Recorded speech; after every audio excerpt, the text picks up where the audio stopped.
Vous voulez un bon conseil? N'allez jamais au théâtre. C'était un repère de bandits et un lieu de perdition. Oui, madame. Tenez, il y a 3 semaines, j'étais venu à Paris voir ma sœur qui est mariée avec mon beau-frère et qui tient un bistrot rue de Belleville. J'étais allé faire un tour sur les boulevards. Il était à peu près 8h30, 9h moins le quart, lorsque je fus attiré par de vives lumières.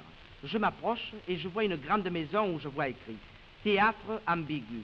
V que je me dis, c'est une occasion d'y aller faire un tour. Je suis la poule qui était près d'un petit guichet et je dis au monsieur, donnez-moi un billet s'il vous plaît. Quelle place que vous voulez qu'il me fait? Oh, ben, je lui dis, vous savez, je sais pas. Alors il me regarde la tête aux pieds et il me donne une galerie à 2,50 francs.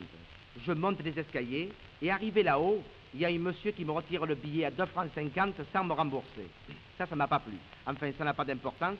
Et je rentre dans une grande salle. Pour être joli, vous savez, c'était joli. Il y avait des peintures, des fioritures, des anges, des angelures. Il y avait de tout, quoi. Il y avait même un grand balcon avec des bancs tout autour. Et comme il y en avait un de libre, j'en ai profité pour aller m'asseoir et pour jeter un coup d'œil dans les profondeurs. Il y avait des messieurs tout en noir et des femmes toutes des poitraillées. Il y avait même une musique qui jouait. Ah, c'était bien, vous savez, c'était très bien. Après avoir vu les peintures, les fioritures, les engelures et les dépoitraillements, j'allais m'en aller quand le monsieur qui m'avait retiré le billet à 2,50 francs me dit comme ça. Je ne délivre pas de contre-marque de sortie. Si vous sortez, vous ne rentrez plus. Bon, ben je lui dis, vous savez, ça n'a pas beaucoup d'importance parce que je vais me coucher. Comment, qu'il me dit, vous allez vous coucher, mais vous n'avez rien vu. Ah, mais il y a encore quelque chose à voir que j'ai dit. Mais oui, qui me fait, allez vous asseoir. Alors je regagne ma place. Ah, qu'est-ce que j'avais fait là? J'étais pas plutôt assis que j'entends pam, pam, pam, pam. Et il y a un grand mur qui se lève. Derrière le mur, il y avait une chambre à coucher. Et dans la chambre, il y avait 2 amoureux qui s'embrassaient.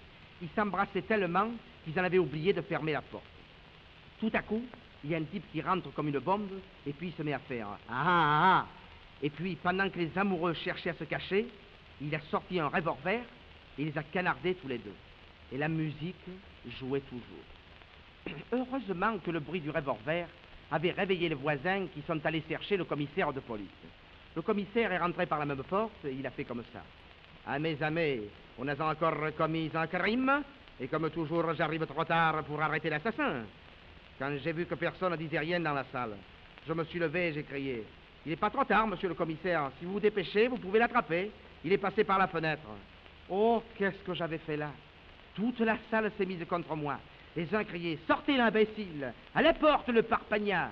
Eh bien, venez me sortir, bande de crapules que vous êtes! » À ce moment, je reçois sur le pare-brise une tomate. Oh, madame, j'en ai vu 36 chandelles. Et la musique jouait toujours. Oui, la musique jouait toujours. Et ça allait mal tourner pour moi.